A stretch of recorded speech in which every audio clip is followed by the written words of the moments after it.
자야 하는데 잠 못 이루는 분들 많죠.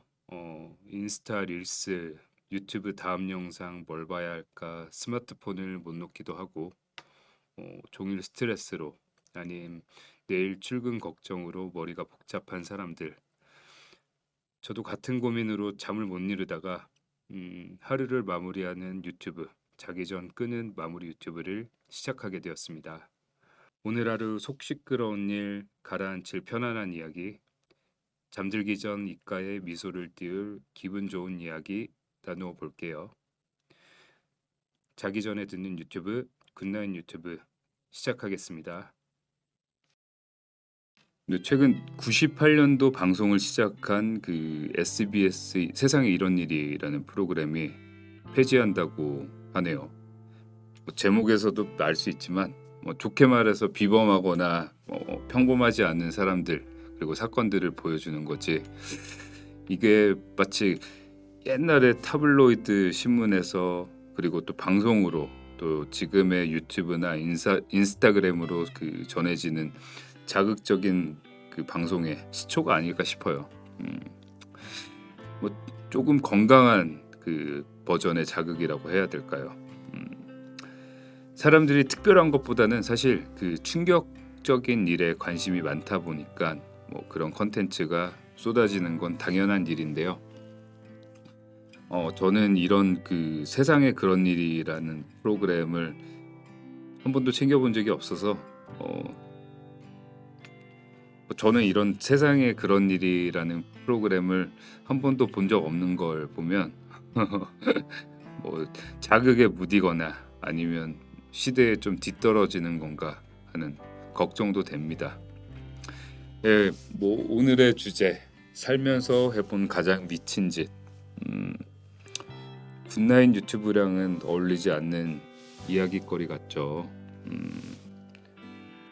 오늘은 건강한 자극, 유일한 미친 짓 이야기를 소개해드릴까 합니다. 지금은 어엿한 전문직 직장인으로 일하고 있는 한 친구의 소위 미친 짓 이야기입니다. 이 친구는 대학 시절에 학비랑 생활비를 보따리 장사를 하면서 벌었어요. 보따리 장사라고 하면 좀 감이 안 오시는 분들도 계실 텐데 뭐 한국이랑 외국을 오가면서 물건을 떼다가 파는 거예요. 이 친구는 항상 중국을 가더라고요. 근데 중국어를 못해요. 현지에서 물건을 사오려면은 뭐 길도 물어봐야 하고 가격 협상도 해야 하고 뭐 여러모로 그 중국어로 소통을 해야 하잖아요. 근데 이 친구는 중국말을 전혀 못하는데 그 보따리상을 하고 있더라고요. 그래서 좀 신기해서 하루 물어봤죠. 그게 거의 뭐 십수년, 20년 전이니까 뭐 AI 번역기는커녕 스마트폰도 없을 때잖아요. 근데 친구 설명은 이렇습니다. 이 친구는 이제 컴퓨터를 굉장히 잘해서 그 인터넷으로 그 모 시계 브랜드의 중국 공장 주소를 찾았대요. 근데 그때 한창 돌던 소문이 사실인데 외국 기업이 중국에 공장을 차리면 현지 중국인 공장장이 그 바로 옆에 똑같은 카피 공장을 하나 더 만든다고 해요.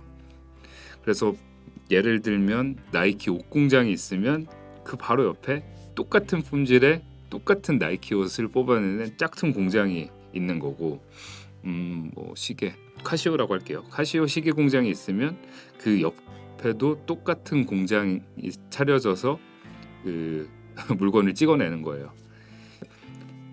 이게 반도체나 고급 자동차 브랜드는 카피가 어려워도 그런 일상품은 좀 가능했던 거죠. 근데 중국은 참 대단한 것 같아요.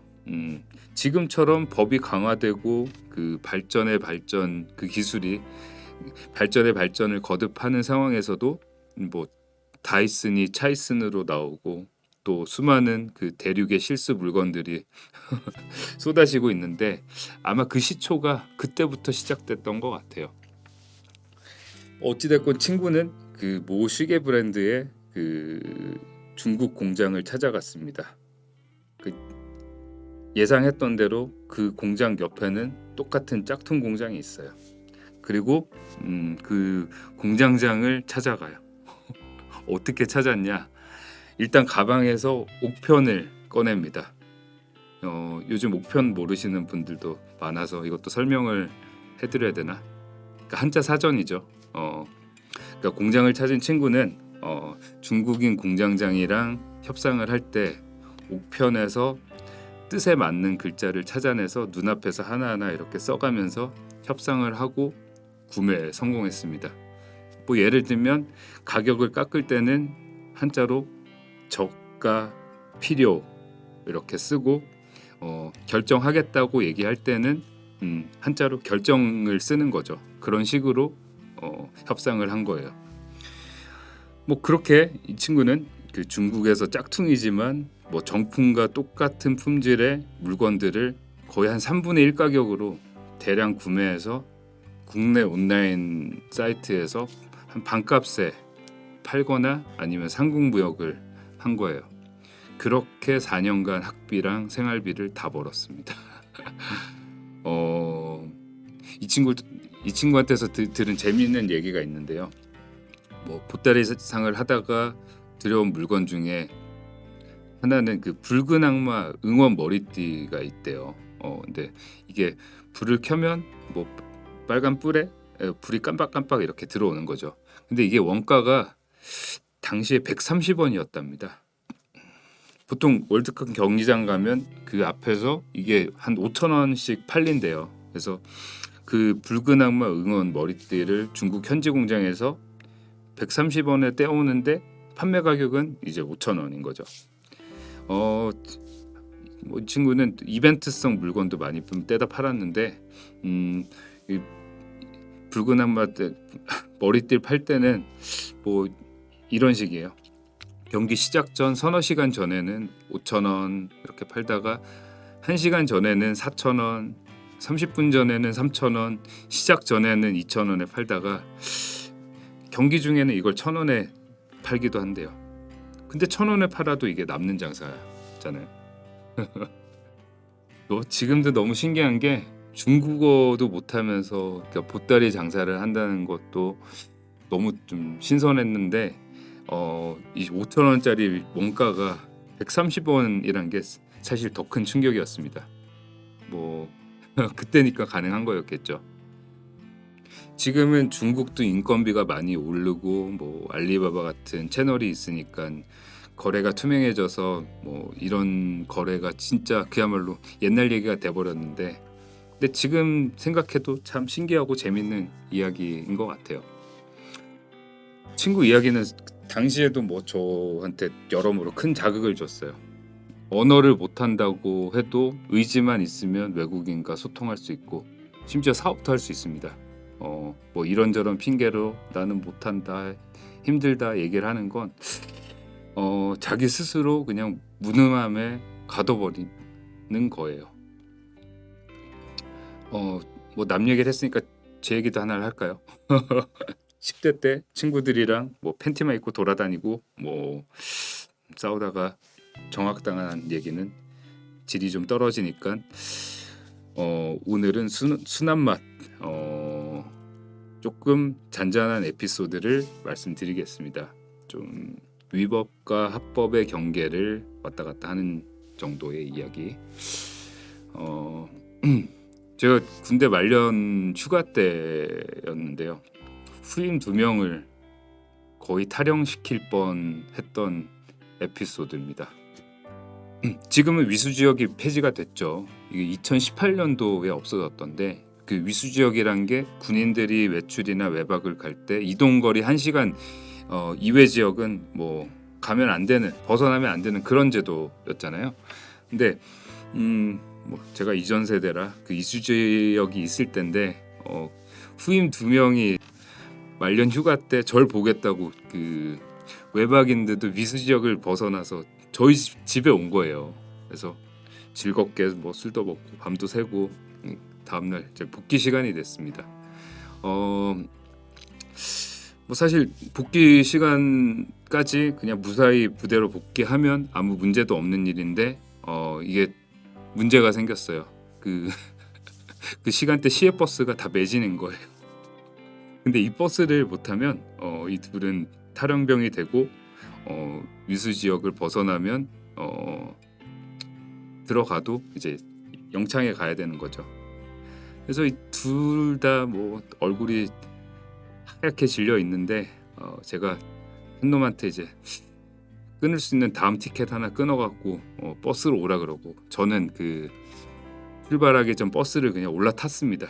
그리고 거기서 그 승객들한테 그 얘기를 했죠. 승객 여러분, 저는 말령 병장입니다. 제 후임 2명이 저를 보겠다고 여기를 왔는데 이 버스를 못 타면 지금 둘 다 탈영병이 되거나 아니면 영창 신세를 져야 됩니다. 이 버스가 지금 매진인데 혹시 2분만 다음 버스를 타거나 표를 좀 바꿔주시면 제가 그 2분께는 아메리카노 커피를 사겠습니다 라고 이제 얘기를 했어요. 근데 이제 맨 앞에 계시던 뭐 아주머니 한 분, 그리고 여자 대학생 한 분이 표를 주시더라고요. 그래서 다행히 제 후임들은 제 시간에 그 복귀를 했어요. 그리고 뭐 물어보니까 그 아주머니도 얼마 전에 이제 아들이 전역을 했고, 그 학생분도 남자친구가 지금 복무 중이라고 얘기를 하더라고요. 그래서 역시 아직 세상은 아름답구나 새삼 느꼈던 때였습니다. 글쎄요, 뭐 살면서 해본 미친 짓들, 뭐 저질 방송이나 뭐 인스타 릴스에서 볼 법한 그런 뭐 거짓, 가짜 미친 짓도 너무너무 많지만 지나고 나면 다 추억이고 또 누군가에게 교훈을 주는 뭐 건강한 미친 짓도 참 많은 것 같습니다. 뭐 뜬금없지만 일에 미치고 사랑에 미치고 삶이 그런 좀 미친 짓의 연속이 아닐까 생각해요. 방송 들으시는 분들도 건강한 미친 짓으로 더욱 성장하고 또 행복한 일상 보내셨으면 합니다. 오늘 이야기 여기까지 하겠습니다. 좋은 밤 되세요.